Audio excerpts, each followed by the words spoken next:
Hai, balik lagi sama gua Kristo di Circle bersama Mas Fajar Nugros, Kak Laura Basuki dan juga Rai. Gimana Rai? Cocok loh. Perannya sebagai di Sleep Call seru benar. nggak? Asik gak? Jadi di sini gue akan menjadi suaminya Laura Basuki. Oh ngarep banget, kayaknya nggak mungkin kalau itu ya. Agak sulit ya kalau itu.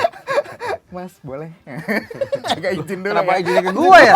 Padahal Mas Leo ya Izinnya ke harus. dia dong. Iya, nanti gua bilangin suaminya. Aneh banget. Tok, keren, tapi nggak mau gantiin gue. Karena kan lo gue lihat udah wawancara Chris Hemsworth, ya Nggak. kan? Enggak, lu udah paling pas lah buat Circle. Kelasnya udah wawancaranya artis-artis nasional Enggak ya? juga, itu gue lagi lewat aja di Filipina, nggak sengaja ketemu. Terus kayak, Chris, ngobrol boleh nggak? Ayo gue mah, ya udah duduk dah, udah. Kopi, ya kan? Iya, Nyebat santuy dulu. emang. Kan gue bilang ngobrol berdua doang kan akhirnya Enggak, kan? makanya lu ajak ngobrol, ajak sama gue. Kalau sama Chris ngapa aktornya gimana? Waktu sama Chris. Oh ya kayak, hello Chris, how are you doing? Terus dia kayak, "Hello." Gitu. Hai Laura, how you doing? Nah, Gitu. coba tes. Coba. Ni hao Laura.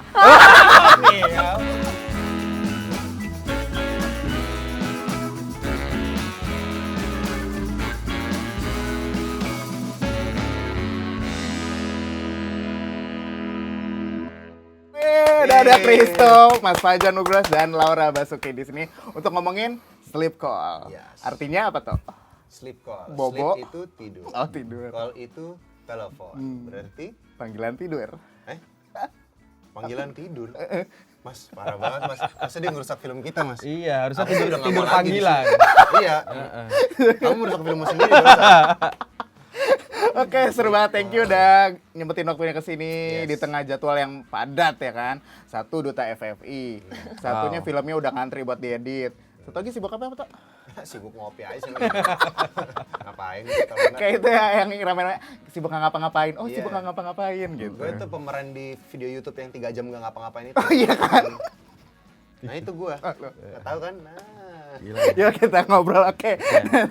Oke, nah ini akhirnya ya kan. Sebenarnya gue dengar Sleep Call ini akan dirilis tahun ini juga setelah Inang. Waktu itu kita ngobrol sama Mas Nugros. Dan akhirnya sekarang rilis ya kan. Wah, selamat buat film barunya. Tapi gue sebelum ngobrolin soal film Sleep Call ini, itu gue ulik-ulik apa sih ceritanya. Karena di trailernya tuh gue udah lihat kayak, ini sesuatu yang baru lagi nih di dunia perfilman ya kan. Gue ngeliat trailernya tuh kayak nonton film-film ekspektasi gue ya. Waduh, ekspektasi udah beban ya. Mas Nugros sudah tersenyumnya.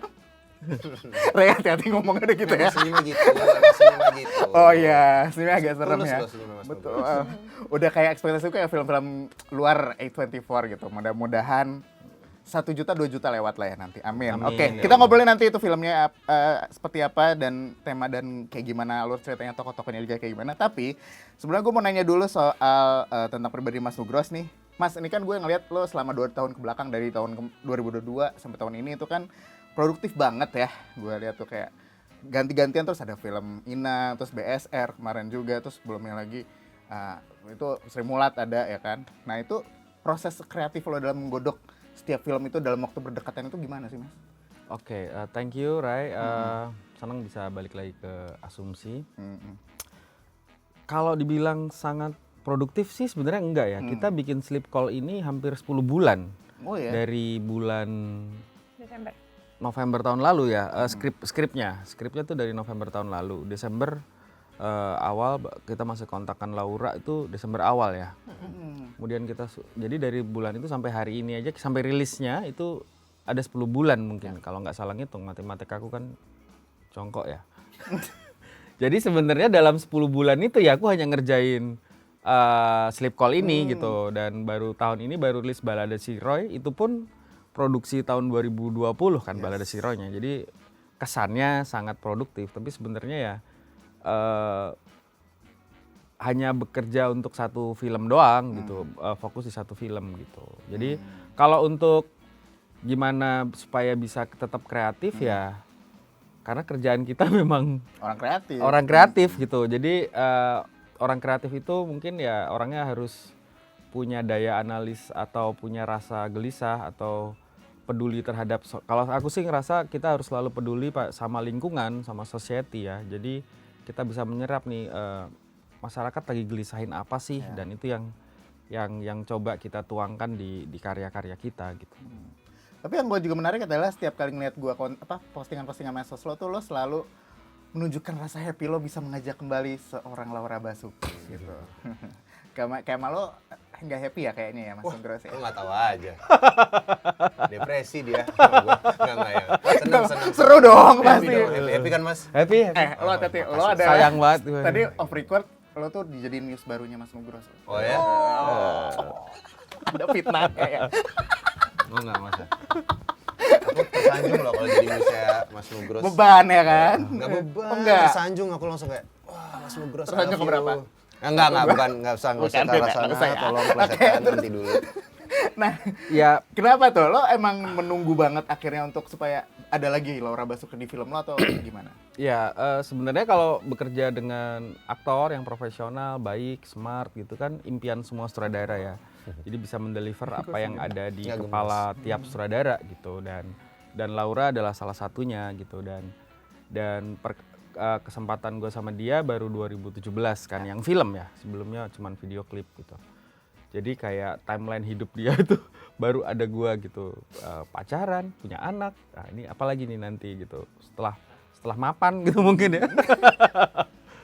Nah, cuman untuk kembali menawarkan sesuatu terhadap aktor yang kita selalu lihat perkembangan karyanya, kan kita juga tahu diri. Maksudnya tahu diri itu kita kan sama-sama profesional, nggak mentang-mentang dekat Kristo, dekat tetangga nih. Gua terus bisa seenaknya gue lagi bikin film ini bantuin dong, maksudnya kan nggak bisa begitu. Kita harus sama-sama in same page bahwa ini karakter memang butuh kamu, ini karakter memang memerlukan kamu gitu, skill kamu bagus di sini. Jadi pertimbanganku waktu ya memang selalu pengen sama Laura, tapi apa sih yang pantas untuk ditawarin ke dia gitu. Udah menang di Berlin, udah ngerjain itu. Jadi sejak kita bekerja sama terakhir sampai dia di titik 2021, 2022 kemarin. 2022 dong waktu nawarin ya. Skill dia mungkin sudah naik ya, dan gue juga harus menaikkan kapabilitas diri gue juga kan sebagai sutradara. Nggak bisa mengandalkan Laura, kita kan deket gitu kan, nggak bisa gitu. Jadi ya baru nemunya di Sleep Call ini gitu, untuk gue sama Santi diskusi dulu, kayaknya ini cocok ya Laura ya, kita pede ya gitu, pasti omongannya gitu kan, kita pede ya nawarin Laura ya gitu, baru dikasih ke dia gitu. Jadi Sleep Call memang ditarik dari dapat dulu tokoh utamanya, baru yang lain akan melengkap gitu biasa. Pun begitu juga buat Kristo ya. Kristo juga ini gue jujur sebenarnya Santi yang cinta banget sama dia gitu. Jadi dia selalu ini kayak kita dulu waktu aku dulu sama Soleh Solihun gitu. Santi tuh datang tiba-tiba dia habis nonton stand up ke Soleh, terus cerita, ini ada komika bagus banget nih namanya Soleh Solihun gitu. Terus tuh oh iya gitu, karena aku kan gak suka rame-rame ya, selalu rame-rame kan Santi gitu. Terus beberapa bulan kemudian, ya ini kayak Soleh Solihun gini-gini gitu lagi. Ini Kristo juga gitu selalu. Kristo ini oke ya, Kristo ini kayaknya pinter ya, Kristo ini kayaknya smart, Kristo ini begini-begini terus gitu. Jadi begitu kita mendudukkan karakternya di Sleep Call, kayaknya ini Kristo ya. Oke. Ya, tapi dia udah bikin main film Big Four. Main film sama Anggi Nun. Mau nggak dia sama kita? Kan pertanyaan kita begitu kan? Harganya pasti udah naik. Oh, kalau harga kan nggak masalah, itu masih bisa nego lah. Iya. Barter lontong cukup gua. Tapi kan kita harus ngelihat dia sudah mengerjakan film apa, backgroundnya apa, kan penting untuk ini nawarinnya cocok nggak ya? Ataukah ketinggian effort dia, kan sayang talentnya. Misalnya kita juga mikirin gitu. Jadi kita panggil dia ke kantor gitu, bisa dia datang kita ngobrol ya. Iya waktu itu ngobrol. Kita tawarin karakternya gitu. Kayaknya semua jadwalnya kemudian dia geser. Begitu kita ngomong, ini satu film sama Laura Basuki, bukan ceritanya. Oh sama Kak Laura? Ya geser, semua geser, ayo. Ayo. Gua ada jadwal lain harusnya tuh Mas. Iya, jadi kita merasa kayak dia mau nani terus oh ini kayak udah. Kemarin Chris Hemsworth kan gua interview, itu harus main film bareng. Cuman kayak Mas Nugros, Laura Basuki. Sorry Chris, cancel ya. Are you sure dude? Ya, gua sorry banget kita nggak deket Gue sedekat denger lo mau itu. jadi Ultron lagi kan di situ. Iya. Reinkarnasi Ultron.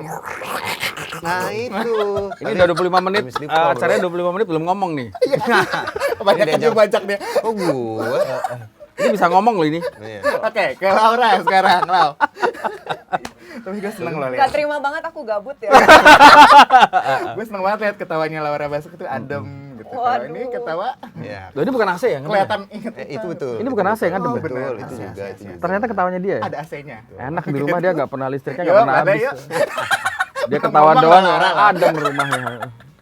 Oke, Lau, gue udah lihat trailernya itu keren banget ya. Ini maksudnya lo kembali lagi untuk mengeksplor kemampuan acting lo buat yang ini kan suspense thriller, bener ya? Betul. Gitu. Sebelumnya kan sama Reza Radian juga Thriller. moodnya sama lah ya, thriller-thrillernya kayak gitu juga. Dan di sini lo tokohnya jadi sosok Dina, ya kan? Terus bukan Lorenza ya? Gue Bukan. tahu otak lo. Enggak, gue nggak ngomong apa-apa loh. Gue diem gue. Nah ini kan tokohnya jadi dulunya pramugari, terus jadi pegawai pinjol ya. Heeh. Itu gimana loh nge-explore si tokohnya ini? Karena jadi pegawai pinjol itu kayaknya banyak yang kayak apa sih harus riset gitu kan. Nah, lu gimana tuh? Iya, film ini total 164 scene, aku 160, no pressure sih. Jadi, Suka nih gue Tiap- sombong-sombong kayak tiap gini nih. scene ada saya gitu. Oh iya ya? Oh, oke. Iya Yang kan? nggak ada cuman pas aku kecil. Oh iya. Oh iya. Back, iya, tiap scene Kayak tuh udah aku nonton ada. aja gue, oh iya. Tapi secara karakter ada Dinanya ya? Ada Dinas secara karakter. Oh iya. Ada semua. Iya, makanya untungnya waktu itu ada proses reading sama Yes. Mas Rosa, jadi banyak ngobrol lah, terus ngobrol juga sama Mas Fajar yang juga pernah ngalamin ditagi-tagi pinjol. Mm-mm. Jadi dia cerita dia pernah kayak Mulai iseng, lucu dia. dia pernah iseng gitu nyoba pinjam ke pinjol terus nggak bayar. Sebenarnya nggak iseng. Iya, saya butuh uang waktu itu. Enggak bohong, lu baru pinjamnya Lagi tahun riset lalu. kan lo. Terus Terus dia ceritain Kita lah sama. gimana boleh ngomong dulu ya, terornya. Laura Iya. Basuki ya. Gimana teror-terornya, nah dari situ aku pelajarin. Jadi skrip yang 160 scene itu banyak dari dialog-dialog Dina dan dialog orang yang ngucapin ke Dina itu aku cari clue-cluenya kira-kira Dina ini karakternya seperti apa gitu. Karena skrip kan memang kitabnya ya. Ya. Jadi udah lengkap di situ kira-kira karakternya kayak apa, terus didiskusiin sama acting coach sama Mas Fajar sama teman-teman yang lain, akhirnya ya ketika syuting ya udah jalan gitu aja sih. Untungnya mainnya juga sama Kristo gitu. Betul. Jadi Suami istri lagi sama Kristo. Lu ada kayak iya ya. Bukan dong. Bukan ya? Bukan dong. Kenapa Anda bikin cerita baru? Agak fanfiction ya. Bukan ya. Oke, sekarang Kristo. Yes. Mau kan ditanyakan dari tadi gue kapan? Ayo dong, ayo gua dong, please. Nah, dari lo, ini kan film yang pertama tayang di bioskop buat Betul. lo. Sebelumnya kan di streaming ya, platform. Dan ketika untuk film bioskop, lo langsung film yang bergenre suspense thriller gitu. Apa yang paling challenging buat lo di film ini? Cukup banyak justru ya, karena ini karakter yang berbeda banget sama karakterku di kehidupan nyata Ya. gitu. Jadi kayak, apalagi kan aku masih baru banget nih, terus kayak karakternya ini sangat-sangat bertolak belakang pendiriannya, gaya-gayanya dengan diriku gitu. Jadi itu pertama kali pas di pitching sama Mas Nugros soal cerita ini, pas kita ngobrol di kantor, terus aku kayak, hah beneran saya mas? Gitu, aku beneran kira, oh karakternya apa nih? Kayaknya beda nih. Terus kayak, loh beneran ini gitu. Terus, tapi aku seneng banget, maksudnya Mas Nugros kayak bisa mempercayakan karakter itu ke aku gitu. Dan aku juga seneng mainnya sama Kak Laura karena kita udah pernah kerja sama sebelumnya. Dan it was really fun dan aku sangat seneng banget kerja sama Kak Laura. Jadinya pas sama Kak Laura lagi kayak, Ya ini seneng pasti lah. ditemenin. Betul, pasti seneng. Kamu panggil Kak itu berasa dia lebih tua banget loh. Oh ya udah. Seslaura itu Kenapa gue lihat orangnya ada, kenapa gue ngeliatnya ke TV ya? nggak tahu. Emang Anda itu kan tidak bisa fokus. Ya tapi gitulah. Dan untungnya karena ada Mas Rosa juga sih. Mas Rosa yang ngejagain prosesnya dan readingnya dan pembentukan karakternya gitu. Oke. Balik lagi ke Mas Nugros. Nah, Mas, lu kan di film, setiap film itu kan kayak gue perhatiin tuh, termasuk di Sipkol itu kan ada scene Laura di dalam kereta ya. Gitu. Nah, itu kayaknya banyak juga film-film yang lain tuh ada yang entah di terminalnya, stasiun, entah di dalam keretanya. Kayak Inang juga ada adegan naik di stasiun gitu. Lo sengaja memang setiap film itu ini ada signature-nya Fajar Nugros nih harus ada scene kereta. Karena lo juga penggemar kereta kan. Kayak minum dulu. Enggak ada. Boleh minum nggak? Oh, ada sindiran. Oh, bagus. Senang nih. Gak, yang terakhir di sini juga, yang terakhir di sini juga kosong. Gue juga Makanya. kasih semua. Tolong harus dipelajari dong. Kayak BRB ya, minum Iya, pura-pura. sebelumnya Oke. tidak ada minum, berarti harus sekarang Kan di ada. depan ada kopi, Oh, ada iya, minum. Minta saya bikinin maksudnya ini. kok. Oke, soal kereta ya. Sebenarnya ini agak sedikit mislead kalau disebut signature ya kereta gitu. Sebenarnya dasar pikirnya nggak gitu. Tapi kita kan ngebuat cerita itu yang berusaha relate dengan masyarakat. So karakter kita juga sebisa mungkin grounded gitu. Nah, grounded ini mereka naik apa ke kantor? Mereka pergi beraktivitas tuh dengan menggunakan apa gitu. Tingkat ekonominya seperti apa gitu. Nah, kita mikir ya pasti sebaiknya ini memakai angkutan publik. Bisa apa aja gitu. Kalau di Inang kan dia naik angkot. Karena memang geografis rumah tinggalnya dalam universe filmnya itu tidak membutuhkan angkutan umum yang lebih gitu, yang beda gitu selain angkot. Tapi kalau di Sleep Call, tokoh kita ini kerjanya di perkotaan, mungkin dia dari rumahnya ke tempat kerja naik angkutan umum ya, adanya ya berarti dia naik KRL gitu. Jadi ini untuk bukan membiasakan ya, itu menanamkan ke publik juga bahwa transportasi kita publik itu sudah seperti ini loh. Yuk kita bisa naik ini. Jadi pelan-pelan kita membangun alam bawah sadar penonton untuk sehari-hari mereka juga melakukan kegiatan yang sama seperti tokoh yang ada di filmnya gitu. Jadi nggak serta-merta ada keretanya itu adalah signature gitu, nggak juga gitu. Mungkin nextnya dia naik busway, mungkin nextnya dia naik ojek apa gitu sih. Yang penting tetap membumi si karakternya. Ya, biar relate. dalam rangka karakternya memang grounded. Kita Betul, nggak betul, paksain tiba-tiba dia naik KRL, dia naik angkutan umum gitu, enggak. Pun termasuk ada unsur spontanitas ketika si tokohnya itu Laura di trailernya ngomong "Pip," gitu, anjay gitu kan. Itu kan di film sebelumnya kan Nai juga mengatakan dialog itu gitu. Nah itu emang itu unsur spontanitas atau memang udah planning? Kayaknya setiap karakter harus punya emosional dan mengeluarkan kalimat itu. Ya sebenarnya pergerakan emosi karakter kan selalu ada. Kita desain bahwa karakternya di tiap scene. Pekerjaan paling susah sutradara sebenarnya kontinuitas emosi kan. Itu kan nggak bisa dicatat ya. Di scene sebelumnya emosinya setinggi 50%. Itu seperti apa 50% ya. Jadi pekerjaan paling berat sutradara adalah mengingat jalinan emosi karena syutingnya kan acak. Kalau tim continuity-nya ada, tapi kan itu lebih ke teknis. Baju apa, dia megang bolpen di tangan mana gitu. Tapi emosi yang dipegang aktor itu selain aktornya mengingat sendiri juga sutradaranya biasanya.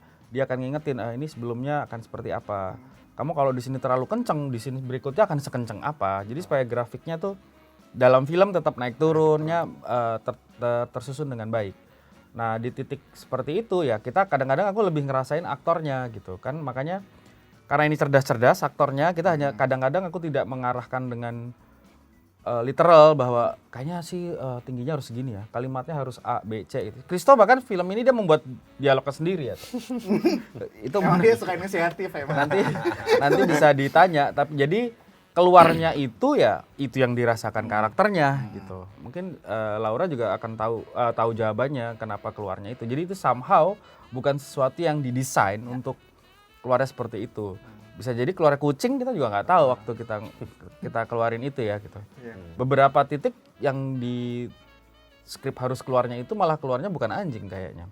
Ajik atau apa. Jadi kita harus beberapa kalimat kayak aku misalnya di trailer ada masih mau ngobrol itu tuh nggak ada di skrip. Jadi salah satu improv yang ketika ngobrol kok kayaknya enak nih kalau karakter Dina ini ngomong kayak gitu. Banyak yang spontan. Nah ini jadi sebenarnya si Sleep Call ini dari lo deh dan tokoh Dina itu tuh seperti apa dan cerita film itu akan kayak gimana sih sebenarnya? Singkat aja, nggak boleh spoiler. Dari genrenya sendiri, aku memang penggemar thriller sih. Ya tahun ini aja thriller kan cuma 2 baru ya. Jadi aku ngerasa wah ini suatu warna yang baru nih untuk dikerjain dan akan sangat menarik banget gitu. Jadi apa tadi pertanyaannya apa? Tanggung jawab lo. Secara garis besar ceritanya itu akan seperti apa dan tokoh Dina itu kayak gimana? Dina ini adalah seorang pegawai pinjol. Dia merasa dalam kehidupannya itu selalu kesepian, selalu gagal dalam urusan percintaan gitu. Akhirnya dia mencoba lewat aplikasi jodoh online gitu untuk sleep call sama satu orang. Yang adalah Biowan. Ya, yang adalah diperankan sama Juan Biowan, karakternya namanya Rama. Nah dari situ dia ngerasa oh kok seneng ya ngerasa lebih hidup gitu kalau di dunia maya. Sampai akhirnya setelah dia ngerasa udah deket sama karakter Rama ini, mulai banyak kejadian-kejadian aneh dan teror-teror gitu yang menimpa kehidupan Dina. Gitu. Apakah teror itu Saksikan kapan? 7 September. Masuk mulai. Gue bantuin. Oke. Buat Kristo, nah kalau Kristo mumpung ada Kristo di sini, jadi ada satu pertanyaan dari netizen yang, tau waktu pas lo datang ke sini tuh banyak yang kayak, beneran nih Kristo gantiin gue, pada pengen lo jadi host, tapi ada satu foto buat lo. Kaget apa ya, kok jadi ada muka gue? Yang kayaknya perlu gue tanyain dulu.